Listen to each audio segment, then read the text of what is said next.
باللہ من الشیطان الرجیم بسم اللہ الرحمن الرحیم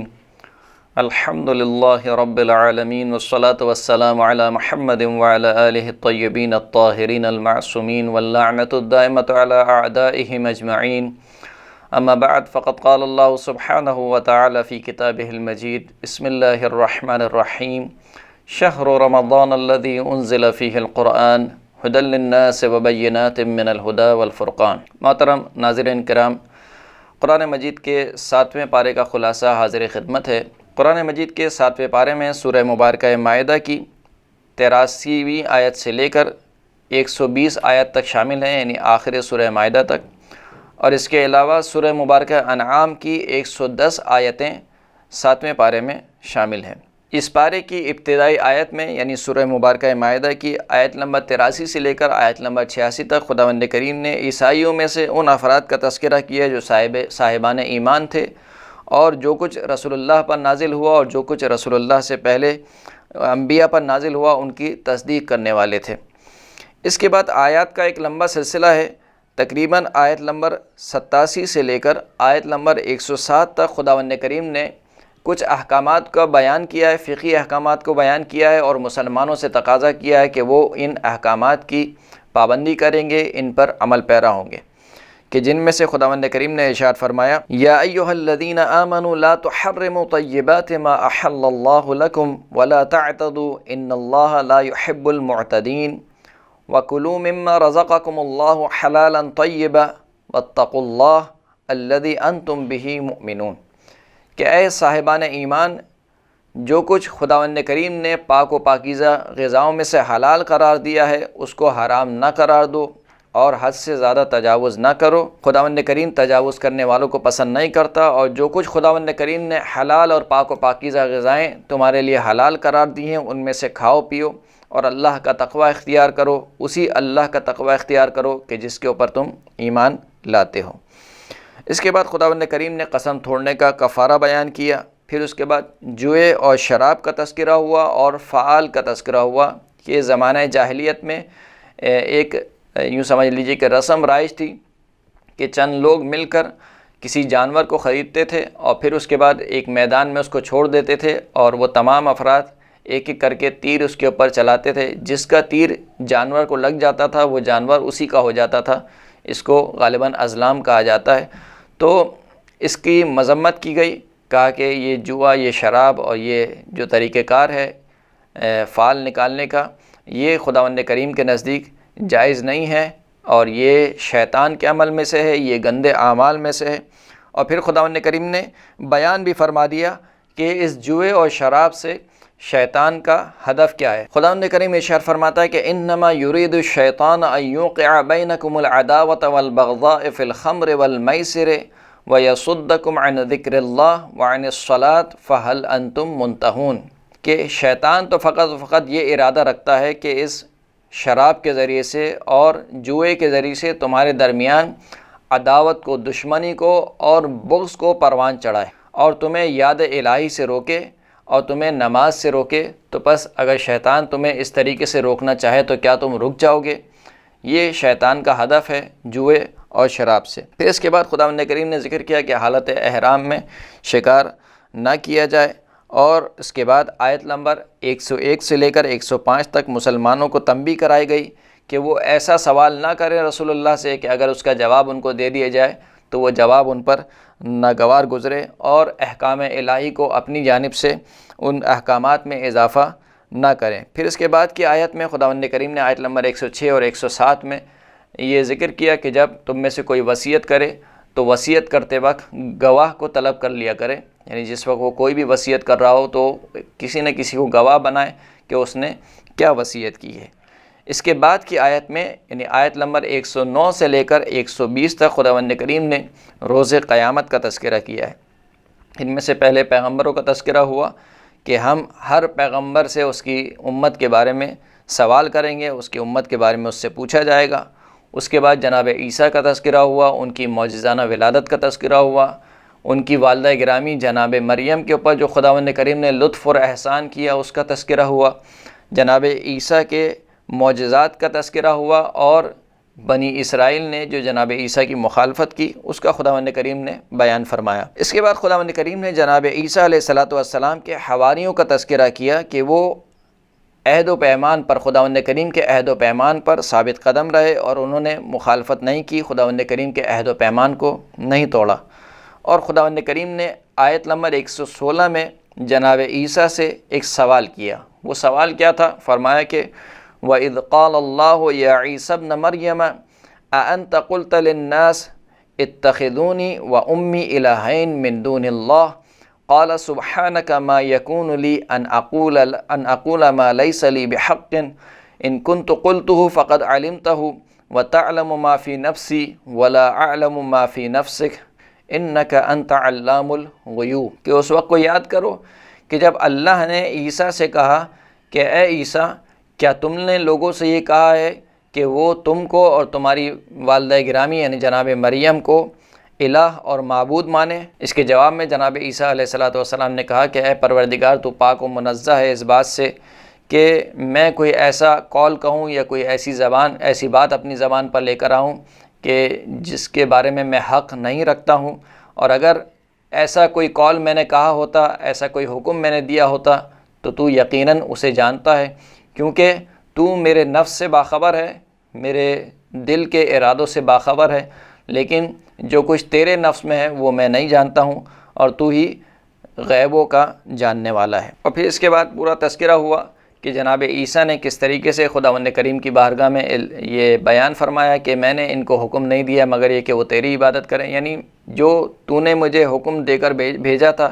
کہ میں توحید کا پرچار کروں اور تمام بندوں کو تیری عبادت کا حکم دوں، میں نے وہی کام انجام دیا، اس کے علاوہ اور کوئی کام انجام نہیں دیا۔ اس طریقے سے یہ سورہ مائدہ یہاں پر ختم ہو جاتی ہے، اور اس کے بعد کا جو سورہ ہے وہ سورہ مبارکہ انعام ہے۔ سورہ مبارکہ انعام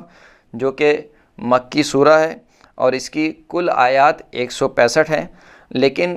اس کی 110 آیتیں 7ویں پارے میں شامل ہیں۔ سورہ انعام کی فضیلت کے بارے میں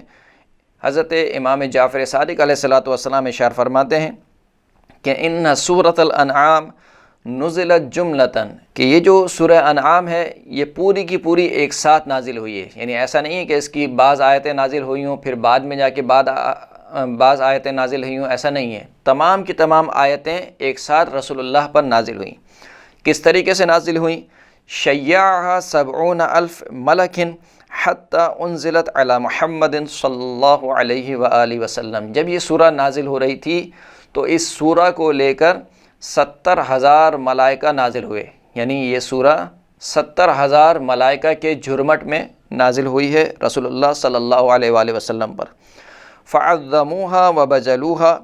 فإن اسم اللہ تبارک وتعالی فیہا فی 70 موضعها ولو یعلم الناس ما فی قراءتها من الفضل ما ترکوها۔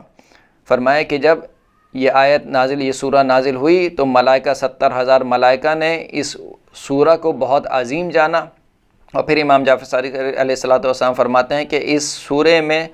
70 مقامات پر اللہ کا اسم گرامی لیا گیا ہے، یعنی اللہ کے اسم گرامی کو ذکر کیا گیا ہے 70 مقامات پر۔ اور پھر امام فرماتے ہیں کہ اگر لوگوں کو معلوم ہو جائے کہ اس سورے کی پڑھنے کی کیا فضیلت ہے تو لوگ کبھی بھی اس سورے کو ترک نہ کریں اور ہمیشہ اس کی تلاوت پر اپنے آپ کو پابند رکھیں۔ اس سورے کی ابتدائی آیت میں خداوند کریم نے اپنی توحید کو بیان کیا اور اپنی توحید پر واضح اور روشن نشانیوں کا تذکرہ کیا، اور حق کے مقابل میں جو کافروں کی ہٹ درمی ہیں اس کا ذکر کیا، اور پھر اس کے بعد فرمایا کہ ہم ان کی ہر خواہش کو پورا کرتے رہے لیکن اس کے باوجود یہ حق کو ماننے سے انکار کرتے رہے۔ سورہ مبارکہ انعام کی تقریباً آیت نمبر 9 سے لے کر 110 تک خداوند کریم نے کافروں کے شبہات کا تذکرہ کیا ہے اور ان کے جوابات دیے ہیں۔ سب سے پہلا شبہ کافروں کا یہ تھا کہ یہ فرشتے ہم پر نازل کیوں نہیں ہوتے اور ہمیں دکھائی کیوں نہیں دیتے، جیسے کہ خداوند کریم نے ارشاد فرمایا کہ وَقَالُوا لَوْلَا أُنزِلَ عَلَيْهِ مَلَكٌ وَلَوْ أَنزَلْنَا مَلَكًا لَقُضِيَ الْأَمْرُ ثُمَّ لَا يُنظَرُونَ۔ فرمایا کہ یہ لوگ کہتے ہیں کہ یہ جو ملک ہیں، یہ ملک جو ہے وہ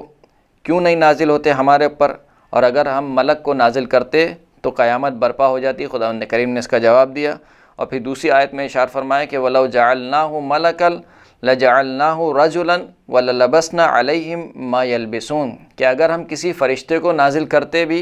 تو اس فرشتے کو بھی ہم انسانی پیکر میں اور انسانی جسم میں ہی نازل کرتے اور اس کو وہی کپڑے پہناتے جو یہ کپڑے پہنتے ہیں. یعنی ممکن نہیں تھا کہ انسانوں کی ہدایت کے لیے کسی فرشتے کو بھیجا جائے، لہٰذا انسانوں کی ہدایت کے لیے انسان ہی کو بھیجا گیا. اس کے بعد خداوند کریم نے ارشاد فرمایا، گویا ایک طریقے سے رسول خدا کو تسلی دی کہ اگر آپ کا یہ کفار مذاق اڑاتے ہیں، استہزاء کرتے ہیں، تو آپ سے پہلے بھی رسولوں کا مذاق اڑایا گیا ہے، اور جنہوں نے رسولوں کا مذاق اڑایا ان کا انجام کیا ہوا اس کو بھی خداوند کریم نے ذکر کر دیا. اس کے بعد کی آیت میں خداوند کریم نے قیامت کا تذکرہ کیا اور کفار کے انکار کا بیان کیا کہ جو کفار جو انکار کرتے ہیں معاد کا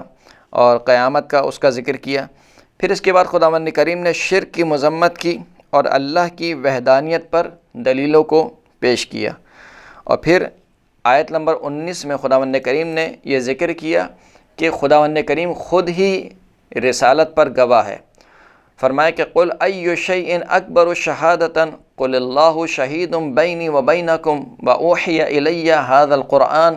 لانذرکم بہ ومن بلغ اَإِنَّكُمْ لَتَشْهَدُونَ أَنَّ مَعَ اللَّهِ آلِهَةً أُخْرَى قُلْ لَا أَشْهَدُ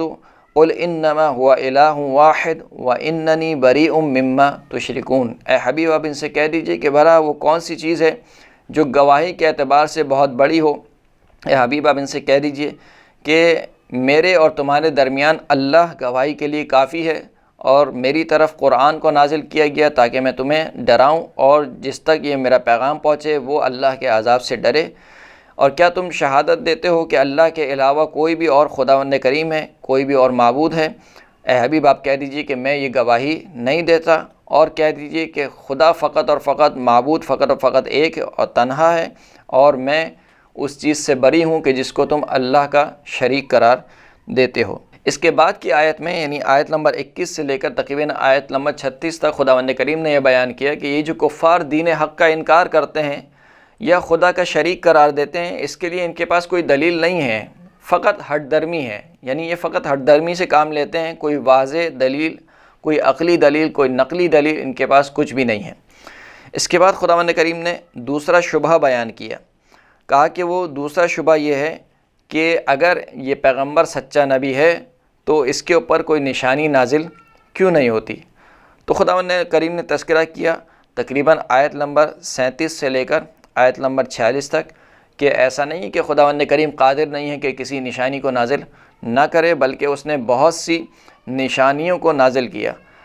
ان لوگوں کے شبہ کو ذکر کیا. وَقَالُوا لَوْلَا نُزِّلَ عَلَيْهِ آيَةٌ مِّن رَّبِّهِ قُلْ إِنَّ اللَّهَ قَادِرٌ عَلَىٰ أَن يُنَزِّلَ آيَةً وَلَكِنْ أَكْثَرُهُمْ لَا يَعْلَمُونَ. یہ لوگ کہتے ہیں کہ کیوں اس پیغمبر پر اب اس کے رب کی جانب سے کوئی نشانی نازل نہیں ہوتی. اے حبیب آپ کہہ دیجئے کہ خداوند کریم اس بات پر قادر ہے کہ وہ کسی نشانی کو نازل کرے، لیکن اکثر لوگ نہیں جانتے. اور پھر اس کے بعد خداوند کریم نے ذکر کیا کہ ہم نے ایسا نہیں ہے کہ نشانیوں کو نازل نہیں کیا، بلکہ بہت سی نشانیوں کو ہم نے تم سے پہلے والے پیغمبروں پر بھی نازل کیا، تم پر بھی نازل کیا. لیکن اس شخص کا کیا علاج کیا جائے کہ جو دن کے وقت اپنی آنکھوں کو بند کر کے یا اپنی آنکھوں پر ہاتھ رکھ کر یہ کہے کہ سورج نکلا ہوا نہیں ہے. لہٰذا یہ ہٹ درمی کرتے ہیں. یہ کفار فقط و فقط ہٹ درمی کرتے ہیں، ہٹ درمی کے علاوہ ان کے پاس اور کچھ نہیں ہے. جیسے کہ خداوند کریم نے بیان کیا وَالَّذِينَ كَذَّبُوا بِآيَاتِنَا صُمٌّ وَبُكْمٌ فِي الظُّلُمَاتِ مَن يَشَإِ اللَّهُ يُضْلِلْهُ وَمَن يَشَأْ يَجْعَلْهُ عَلَىٰ صِرَاطٍ مُسْتَقِيمٍ. جن لوگوں نے ہماری نشانیوں کو جھٹلایا وہ گونگے اور بہرے ہیں، یعنی اندھے اور گونگے ہیں، اور ظلمات میں یعنی گمراہی میں پھرے جا رہے ہیں. اور خداوند کریم جس کی گمراہی کا ارادہ کر لیتا ہے اس کو گمراہ کرتا ہے، اور خداوند کریم جس کو چاہتا ہے کہ صراط مستقیم پر قائم رکھے تو خداوند کریم اس کو صراط مستقیم پر قائم رکھتا ہے. اس کے بعد خداوند کریم نے ذکر کیا کہ دیکھو وہ تمام نشانیاں جو خداوند کریم نے اپنی حقانیت پر پیش کی ہیں، ان نشانیوں میں سے سب سے بہترین نشانی قرآن مجید ہے. خداوند کریم ارشاد فرماتا ہے کہ قل انی علی بینۃ من ربی وکذبتم بہ ما عندی ما تستعجلون بہ ان الحکم الا للہ یقص الحق وہو خیر الفاصلین. فرمایا کہ اے حبیب آپ ان سے کہہ دیجئے کہ دیکھو میں اپنے رب کی جانب سے واضح نشانی پر ہوں، روشن نشانی پر ہوں، لیکن تم اس نشانی کو جھٹلاتے ہو، یعنی قرآن مجید کو جھٹلاتے ہو۔ اور فرمایا کہ ما عندی ما تستعجلون بہ، میرے اختیار میں نہیں ہے وہ چیز جس کی تم جلدی کرتے ہو، یعنی تم جو کہتے ہو کہ اگر عذاب الہی سے آپ ہمیں ڈرا رہے ہیں تو یہ عذاب الہی مجھ پر نازل کر دیں فوراً سے، ہم پر نازل کر دیں فوراً سے۔ تو رسول اللہ کہتے ہیں کہ یہ عذاب الہی کا نازل کرنا یہ میرے اختیار میں نہیں ہے، یہ اللہ کے اختیار میں ہے۔ اللہ جب چاہے گا اور جب وہ موقع دیکھے گا تو عذاب کو نازل فرما دے گا۔ اس کے بعد کی آیت میں تقریباً آیت نمبر 60 سے لے کر آیت نمبر 90 تک خداوند کریم نے اپنی توحید کو بیان کیا، توحید کی نشانیوں کو بیان کیا، واضح اور کھول کر محکم دلائل کو بیان کیا۔ اور پھر اس کے بعد دوبارہ خداوند کریم نے آیت نمبر 91 سے لے کر آیت نمبر 110 تک ایک تیسرا شبہ ہے کفار کا، مشرکین کا، اس کو بیان کیا۔ اور وہ شبہ یہ ہے کہ خداوند کریم نے کوئی کتاب نازل کیوں نہیں کی۔ آیت نمبر 91 میں خداوند کریم ارشاد فرماتا ہے کہ وما قدر اللہ حق قدرہ اذ قالوا ما انزل اللہ علی بشر من شیء، کہ ان لوگوں نے جس طریقے سے اللہ کی قدر کرنی چاہیے تھی اس طریقے سے اللہ کی قدر نہیں کی، کیونکہ یہ لوگ کہتے ہیں کہ خداوند کریم نے اپنے بندے پر کوئی چیز نازل کیوں نہیں کی۔ اے حبیب آپ ان سے کہہ دیجئے قل من انزل الکتاب الذی جاء به موسیٰ نورا وہدی للناس، اے حبیب آپ ان سے سوال کیجئے کہ وہ کون ہستی تھی کہ جس نے حضرت موسیٰ علیہ السلام پر کتاب کو نازل کیا، وہ کتاب جو نور بھی تھی اور لوگوں کے لیے ہدایت بھی تھی۔ تجعلونہ قراطیسا، پھر تم نے اس کتاب کو صفوں میں تقسیم کر دیا، کاغذوں میں تقسیم کر دیا۔ تبدونہا وتخفون کثیرا، تم ان صفوں کو ظاہر بھی کرتے ہو لیکن جو تم چھپاتے ہو وہ بہت زیادہ ہے۔ وَعُلِّمْتُم مَّا لَمْ تَعْلَمُوا أَنْتُمْ، اور تمہیں وہ چیزیں سکھا دی گئیں جس کا تمہیں علم نہیں تھا، نہ تمہارے باپ داداؤں کو اس کا علم تھا۔ قُلِ اللَّهُ ثُمَّ ذَرْهُمْ فِي خَوْضِهِمْ يَلْعَبُونَ، کہہ دیجئے کہ فقط اللہ ہی تھا کہ جس نے جناب موسیٰ پر وہ کتاب نازل کی، اور پھر ان لوگوں کو چھوڑ دیجئے اور یہ اپنے وہم اور گمان میں کھیلتے رہیں اور اپنی گمراہی میں پھرتے رہیں۔ تو گویا یہ جو شبہ تھا کفار کا کہ اللہ نے اپنے بندر پر کسی کتاب کو نازل نہیں کیا، اس کا جواب خداوند کریم نے اس طریقے سے دیا کہ اگر تم کہتے ہو کہ کتاب کو نازل نہیں کیا تو جو تم سے پہلے والے انبیاء تھے، جناب موسیٰ، جناب عیسیٰ اور جو دیگر انبیاء پر کتابیں نازل ہوئیں، تو بتاؤ کہ وہ کتابیں کس نے نازل کیں؟ اور یہ جو تم ادعا کر رہے ہو یہ تمہارا ادعا سوائے جھوٹ اور افتراء کے اور کچھ بھی نہیں ہے۔ اس کے بعد کی آیات یعنی آیت نمبر 94 سے لے کر تقریباً آیت نمبر 108 تک خداوند کریم نے دوبارہ توحید کو بیان کیا اور واضح دلائل پیش کیے، اور مشرکین کے جو وہم اور گمان ہے اس کو نقش بر آب ثابت کیا، اور یہ فرما دیا کہ دیکھو یہ جو مشرکین کا نظریہ ہے، جو عقیدہ ہے، یہ سوائے ہٹ درمی کے اور کچھ نہیں ہے، ان کے پاس کوئی دلیل نہیں ہے۔ اس کے برعکس خدا کی وحدانیت پر جیتی جاگتی دلیلیں ہیں، جس کو یہ دیکھتے بھی ہیں اور جس کو یہ محسوس بھی کرتے ہیں۔ وآخر الدعوانا الحمد للہ رب العالمین۔